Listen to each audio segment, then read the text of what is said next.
রাধে রাধে বন্ধুরা। তো আমাদের যেমন শরীর খারাপ থাকলে তাও আমাদের পেটে কিছু দিতে হয়, তো ভগবানের ক্ষেত্রেও ঠিক তেমনই। শরীর ভালো মন্দ তো হয়ই, কোনো কোনো সময় শরীর এত খারাপ হয়ে যায়, তাও কিন্তু গোপাল সোনাদের সেবা দিতে হয়। যে আর গোপাল সোনারা যেহেতু একদম ছোট, আর ওদের ক্ষেত্রে তো বেশি খেয়াল রাখতেই হয়।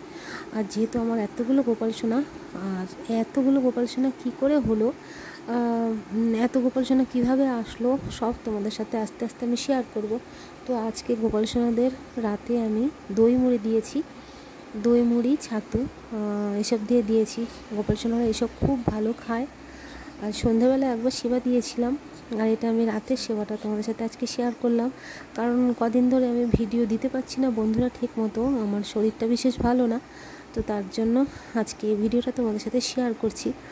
তো যেটা কথা, সত্যি কথা যেটা, যে পেট যতদিন আছে আমাদের, শরীর ভালো হোক মন্দ হোক, তাও কিন্তু পেটে দেওয়ার জন্য আমাদের কিছু খেতেই হয়। তো সেটাও তাই, মানে গোপাল সোনাদের ক্ষেত্রেও তাই। আর যেহেতু গোপাল সোনা বাচ্চা ছোটো, ওদের ক্ষেত্রে আরও বেশি খেয়াল রাখতে হয়।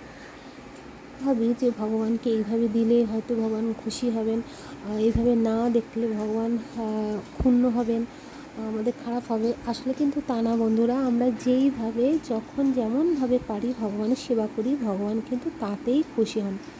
আমরা ভগবানের জন্য একটু যদি মনে একদম ভগবানের জন্য ভেতর থেকে চিন্তা করি, ভগবানের জন্য আমাদের ফিলিংসটাই সব।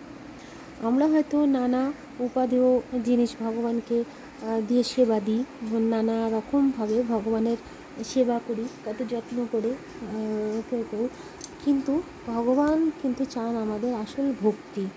ভগবান দেখেন মনটা, আমাদের মনে কি আছে, মন থেকে কতটা ভালোবেসে আমরা ভগবানের সেবা করছি, সেটাই। তাই কোনো সময় একটু কম বেশি হলেও ভগবান কিন্তু তাতে ক্ষুণ্ণ হন না।